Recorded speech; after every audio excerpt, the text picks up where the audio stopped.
अब हरियाणा चुनाव पर एक और बयान दर्शकों को सुनवा देते हैं। हरियाणा चुनाव के नतीजों पर उमर अब्दुल्ला का बयान सामने आया। उमर अब्दुल्ला ने कहा कि जो राजभवन का रास्ता नाप रहे थे वो घर बैठे रहे और बीजेपी ने सरकार बना ली। कांग्रेस को इस पर गंभीरता से विचार करना होगा।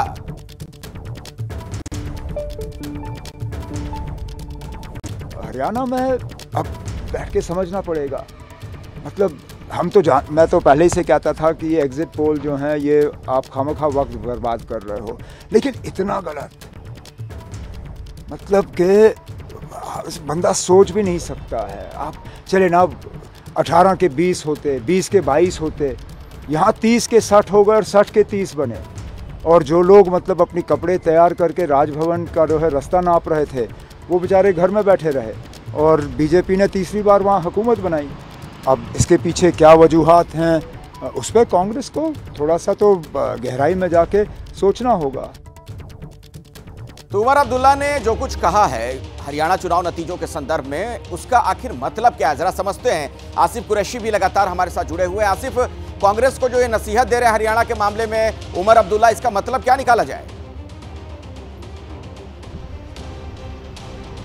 बिल्कुल, देखिए सीधे तौर पर ही नेशनल कॉन्फ्रेंस के उपाध्यक्ष उमर अब्दुल्ला का ये कहना है कि कांग्रेस की जो नीति रही है, ख़ासतौर पर अगर हरियाणा की बात करें यहाँ पे, तो वो जिस तरीके से आश्वस्त होकर बैठे थे, ज़मीनी हकीकत कुछ और थी। और कहीं ना कहीं उमर ने तो एलॉबरेट नहीं किया, लेकिन जो कांग्रेस की आंतरिक लड़ाई रहती है वो उनके पतन का कारण बन रही है। ये ना सिर्फ हरियाणा में देखने को मिला बल्कि जम्मू कश्मीर में भी इसी तरीके के जो नतीजे आए हैं वो इसकी अक्कासी करते हैं। जम्मू क्षेत्र में जहां प्रमुखता तकरीबन 25 से 27 सीट पे कांग्रेस लड़ी थी, केवल 1 सीट पे वो जीत पाई है।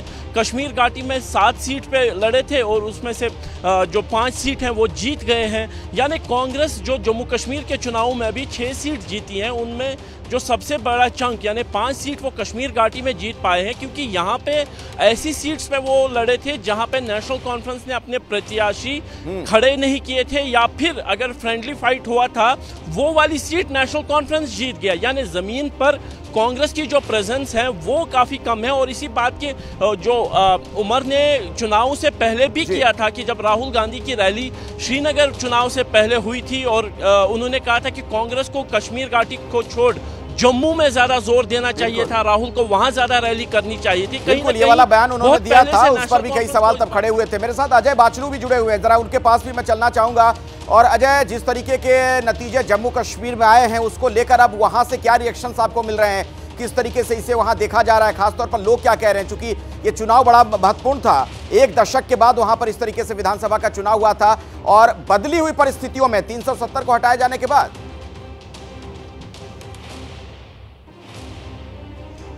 देखिए अखिलेश, एक बात तो समझनी होगी, जो इस बार का जम्मू कश्मीर का वर्डिक्ट है वो बिल्कुल साफ है। जहां जम्मू में मैक्सिमम सीट्स पर, अधिकतर सीट्स पर बीजेपी ने क्लीन स्वीप किया है, वहीं अगर कश्मीर घाटी की बात की जाए तो नेशनल कॉन्फ्रेंस एक बहुत बड़ी पार्टी बनकर वहां से उभरी है। तो वर्डिक्ट जो है वो बिल्कुल साफ है। जम्मू का जो पक्ष है, जम्मू का जो मत है वो बिल्कुल बीजेपी यानी कि प्रो 370 को लेकर है। 370 इस बार चुनाव का बड़ा मुद्दा रहा है और 370 के पक्ष में जम्मू ने वोट किया है। वहीं अगर कश्मीर घाटी की बात की जाए तो 370 का नारा जो है वो कश्मीर में फेल होता दिख रहा है और कश्मीर में जो अपने मुद्दे थे उसको लेकर जो है नेशनल कॉन्फ्रेंस बड़ी पार्टी बनकर उभरी है और नेशनल कॉन्फ्रेंस को वहां पर अधिकतर सीटें मिली हैं। तो ये डिवाइडेड हाउस है जम्मू कश्मीर में, ये बड़ा रोचक होगा। और अब जबकि सरकार नेशनल कॉन्फ्रेंस बना रही है, नेशनल कॉन्फ्रेंस और कांग्रेस मिलकर सरकार बना रही है, तो ऐसे में जम्मू के इलाके का क्या होगा?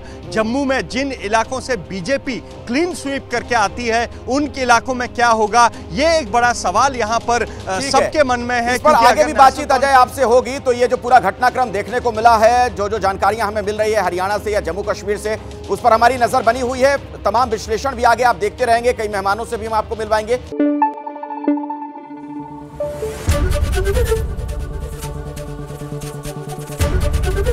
एबीपी न्यूज आपको रखे आगे।